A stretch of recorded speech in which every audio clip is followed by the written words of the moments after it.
राजा जितना भी बलवान हो, पर जनता अगर अपनी तरफ से खड़ी नहीं होती समर्थन के लिए, अरे कुछ नहीं कर सकते। गौरव से नाम तो ले सकते हो, गौरव से समर्थन तो कर सकते हो, एक दूसरे को बता तो सकते हो। और ये करोगे तो आने वाले समय में निश्चय ही ये दिन देखने को मिला है, तो वो प्राचीन भारत, सांस्कृतिक रूप से समृद्ध भारत, और जिस विश्व गुरु की बात केवल अब तक ऊपर ऊपर चल रही थी, और सोने की चिड़िया था सब तो यहां था है क्या।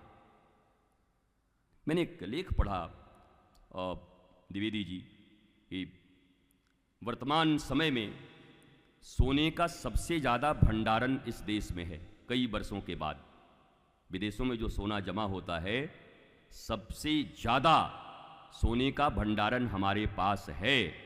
क्या इस बात को हम नहीं माने कि भारत पुनः सोने की चिड़िया बनने की ओर अग्रसर है? क्यों नहीं माने? इशारे तो समझने होते, इशारों को समझना होता है। हमारा देश तपस्वी रहा है, अपनी गौरव, अपनी गरिमा और अपने उसी संस्कृति को पाने के लिए अगर थोड़ा बहुत कभी कष्ट भी उठाना पड़े, तप है। मैंने कल ही बताया था, सद्गुरु कौन जो तुम्हारे जीवन के हर समस्या को तपस्या बना दे। एक आदमी समस्या में ग्रसित है, हाय हाय कर रहा है, और सद्गुरु से ज्ञान जब मिला उसको तो बोला नहीं नहीं, ये मेरे जीवन की समस्या नहीं, ये मेरे जीवन में कृष्ण प्राप्ति के लिए मुझे तपस्या मिला है, इससे मुझे श्री कृष्ण मिलेंगे।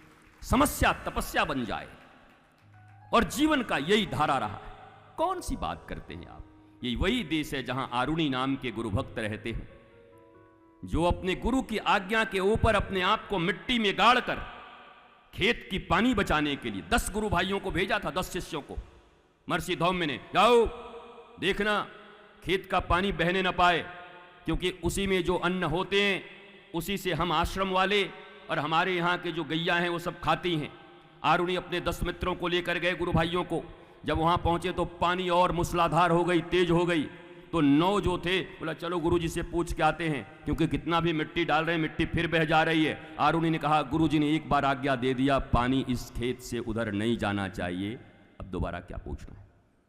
गुरु ने आज्ञा दे दी। 9 ने कहा अच्छा उम्र इतनी सी हमको सिखा रहा है, हमारे 30 साल हो गए इस आश्रम में। एक ने कहा हमारा 55 साल हो गया।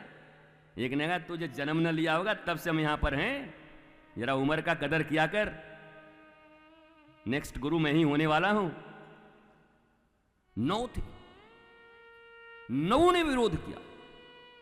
बड़ी विनम्रता से आरुणि ने सबको प्रणाम किया कि आपसे मैं युद्ध नहीं करता, आप आशीर्वाद दीजिए कि मैं ये काम करने में सफल हो। अच्छा चल सुबह तुझे दरबार लगवाता हूं गुरुजी के पास।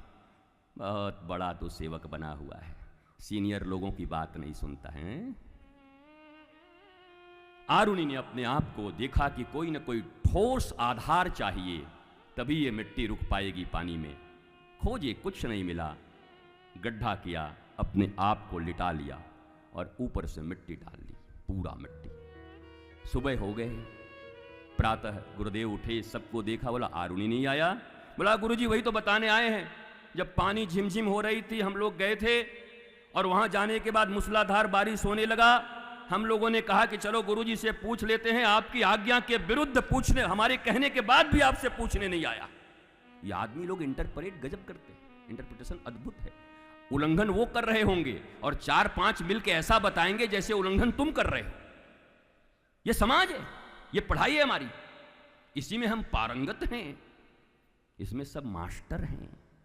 चाहे इतना बड़ा बच्चा भी क्यों ना हो, वो भी मास्टर हो गया है देख देख के। सुबह सुबह गुरुदेव भगवान आए, आरुणि आरुणि बेटा आरुणि, गुरुदेव यहां हूं। मिट्टी से निकाला, हृदय से लगा लिया। और तुमको याद होगा, अगर मैं उन 10 गुरु भाइयों का नाम पूछूं तो भारत का कोई आदमी बता सकता है कौन कौन गुरु भाई थे आरुणि के? कोई नहीं जानता। नेपथ्य में चले गए, शून्य में। गुरु की आज्ञा को अपने जीवन, मन और प्राण से पालन करने वाले आरुणि को आज भी भारतीय संस्कृति का बच्चा जानता है कि आरुणि सबसे बड़े गुरु भक्त